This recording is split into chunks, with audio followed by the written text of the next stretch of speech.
सभापति महोदय, हम यह समझें कि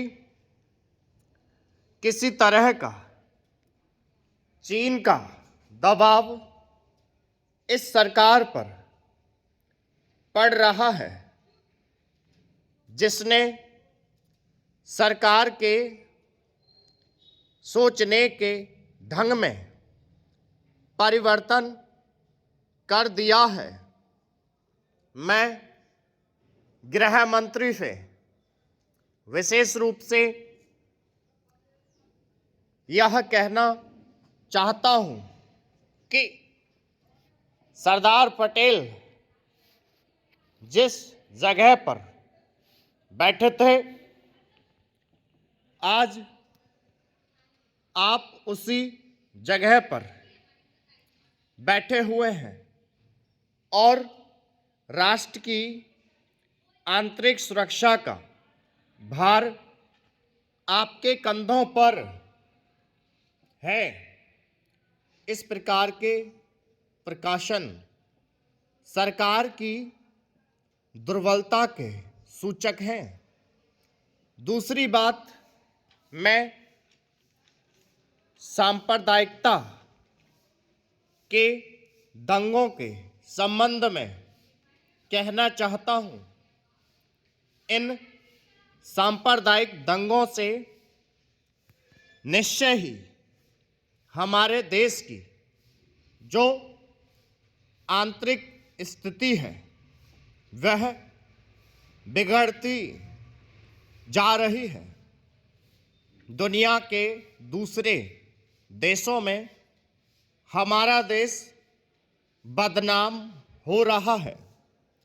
सबसे पहले मैं गृह मंत्री महोदय से कहना चाहता हूं कि अब जितने सांप्रदायिक दंगे हमारे देश में स्वतंत्रता के बाद हुए, गृह मंत्रालय इस बात की जानकारी ले कि इनका प्रभाव कहां से होता है और कौन उनको प्रारंभ करता है।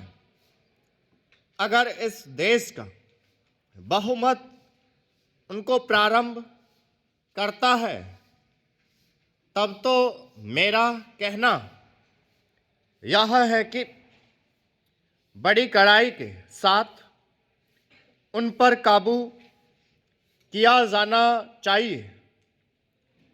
लेकिन अगर दूसरे लोगों की तरफ से प्रारंभ होता है तो मैं समझता हूं कि उनके अंदर इतनी हिम्मत नहीं है, जब वे जानते हैं कि इसका परिणाम यह होगा कि हमको और हमारे दूसरे सहयोगियों की चोट लग सकती है, फिर भी वे इसका प्रारंभ करें तो मुझे ऐसा लगता है कि कोई तीसरी शक्ति अवश्य है जो आज भी 5 दशकों के पश्चात हमारे सामाजिक जीवन को दुखी बनाना चाहती है। उदाहरण के लिए मैं एक ही बात कहना चाहता हूं। पहले गृह मंत्रालय जब अपनी वार्षिक रिपोर्ट प्रकाशित करता था, तब उसमें बतलाया जाता था कि हमारे देश में दुनिया के किस किस देश के कितने नागरिक रह रहे हैं, लेकिन अब शायद जानबूझकर गृह मंत्रालय ने अपनी कमी को छिपाने के लिए इन आंकड़ों को देना बंद कर दिया। स्टॉप।